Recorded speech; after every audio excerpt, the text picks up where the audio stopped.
you go through the list here. It's quite remarkable how many W's you can find for yourself. I'd let the W's come in. You know, something like this, you can see down, up, down. It's trying. And if this thing really is sexy and it's hot, you will see the volume breaking out here. So you've got like a couple volume references on Kraken here to pay attention to. Just so happened to be scrolling through the list, and some of Sjord's names just look absolutely sexalicious here. So you can see if I just do a really simple A to B, C to D. Interesting how that AB equals CD takes us up basically up into 200 SMAs. Are you going to get a double on this? Probably not. But, you know, I mean, what the hell? That's a 20-30% return on your money. And what I really like about this is look at the volume pattern. Oh my goodness. Take a screenshot of that. That's exactly what you want to see with the volume, because you want to see higher lows and higher highs on the green volume bars, and at the exact same time the red guys are all just disappearing and falling asleep. Look at RSI. I mean, how many W's can you see here? We're supposed to have one W that stops the bear. That's that W there. Then the next W, and if it happens to come through the 50 line, that's a kick-ass buy signal. Well, folks, that's exactly what just happened here. I don't know whether you can see that or not. There's the first W, right? We should color that teal. That stops the bear. And then the second W is through there. And that's yellow as our trade signal. And if it comes through the 50 line, where's 50 line? Well, actually 50 line's all the way up there. All right. So I'm going to call that it's a buy signal. It's interesting how the 50 line's all the way over there. I mean, it's not bad. I would prefer that this W come in the day it came in.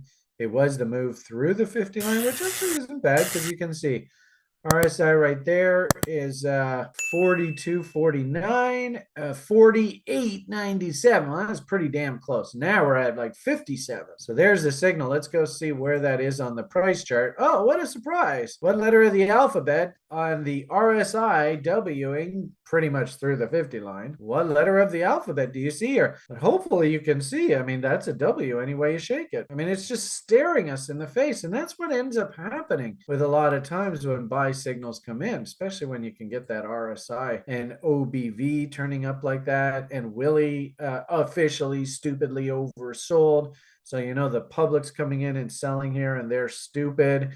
So what a big surprise. Up comes a big fat rally in their faces.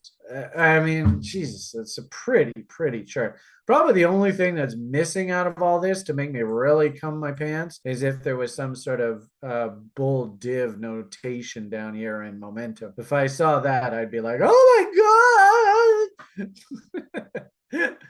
But anyway, I digress. Pretty good looking charts. And there's a bunch of them all across the market that look like this. This is, what is this? This is Rune. I know Sjord absolutely loves this. Can you understand?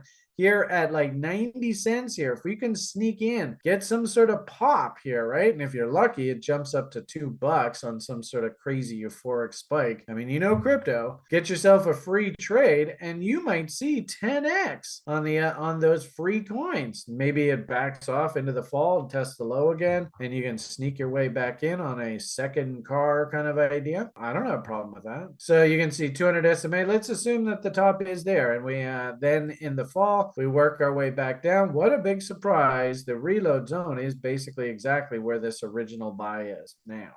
I mean, there's just, it's name after name after name. Adam's over there along with Dot. Chico likes SNX. Oh boy, there you go. If anything, there's a good analogy of rational investing. He's not really the biggest technician, but if the technicians start agreeing with the fundamentalists, well, you better start paying attention. I mean, look at that chart. That's ridiculous. The only thing that concerns me here is, can you see how the volume is kind of backing off here?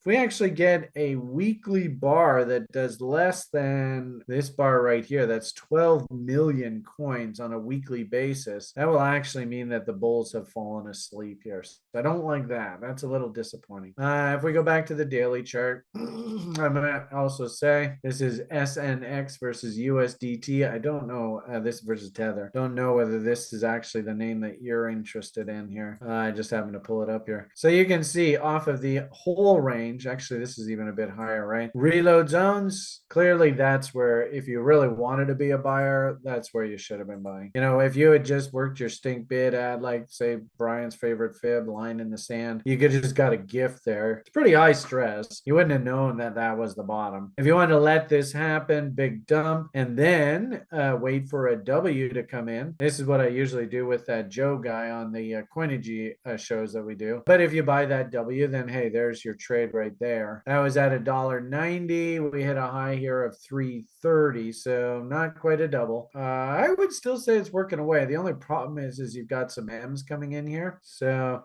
I think there's actually more attractive names in this SNX here to trade just in the short term. You go through the list here, it's quite remarkable how many W's you can find for yourself. I'd let the W's come in, you know, something like this. You can see down, up, down. It's trying. And if this thing really is sexy and it's hot, you will see the volume breaking out here. So you've got like a couple volume references on Kraken here to pay attention to on that particular one. Interesting base on this guy here. This would be like a bullish bot kind of setup. So you can see 1 low, 2 lows, 3 lows, 4 lows, 5 lows, 6 lows, whole bunch of lows to risk against there. I think past couple of days we had a couple people mention some names as BOND. I think you want to wait for the actual double bottom to come in here. Is it cheap? I think so. I mean, there's the old highs, $10. Here we are, $2. We could still work our way lower. 6 1 half dozen the other. I think this is a name we looked at here recently. It has actually bottomed. It is coming back down into reload zones. Did you get half off on a double? It doesn't quite look like that's gonna happen. If anything, that might be an interesting anecdote on the market state here, where we're just missing double levels. I don't think that's an accident. You know, good old Stjord's Rend. No, don't see anything there, so really nothing to do here. Here's a great example. Can you see how there's just not that much buying interest? So here's a really good example where you want to let that volume confirm. In fact, Eddie was even saying that he loves, a few months ago, I was looking at some of his work, and he really wants to see that volume breakout. That's the key that we want to see, that, yep, and we're going into a face rip bull market. So, you know, do your due diligence, go through the charts and look for those breakouts. Specifically, I suppose we can just quickly pull up some of these. DOT, Adam over there on the YouTube page is saying he likes this one. Let's see what you got there. Well, not bad. There's the original double bottom. So you can see how we stabbed into that level. And there were so many buy orders sitting there that it just got quickly gobbled up. Don't really like the lack of volume and lack of buying interest here either, though. And I don't really see W's coming in on the indicators here just yet. So I think there was probably a little bit of a dead cat bounce. Actually, interesting how that came in through the month of June. You know, usually we say sell in May and walk away. And then usually by like the beginning of July, this stuff firms up. But then you remember that, what was that guy's name? Larry Fink guy bid up Bitcoin here through the middle to the end of June. So that kind of skewed everything. We've kind of just been going sideways here. I don't really have any buy signals on something like this. All I would just simply say is, you know, for the nanny nibbles kind of ideas, $5, old highs $50. So that's 10x. Is it realistic to see a move back to 10? I would say probably like next year. I don't know whether I would expect to see this year, unless, like I said, we start seeing, you know, technically speaking, I don't see anything here that's bullish. The only thing that encourages me is Willie did officially go stupidly oversold there just recently. So we're probably closer to the bottom than the top on this thing, but I'd have to see some W's here to get excited about this guy. And then, you know, if you're a value person and it makes sense, Chico, he's basically a fundamental value kind of guy. I don't think he's really timing purchases. Is it an idea to go and just accumulate this thing down here, little old lady style? Sure, makes sense to me.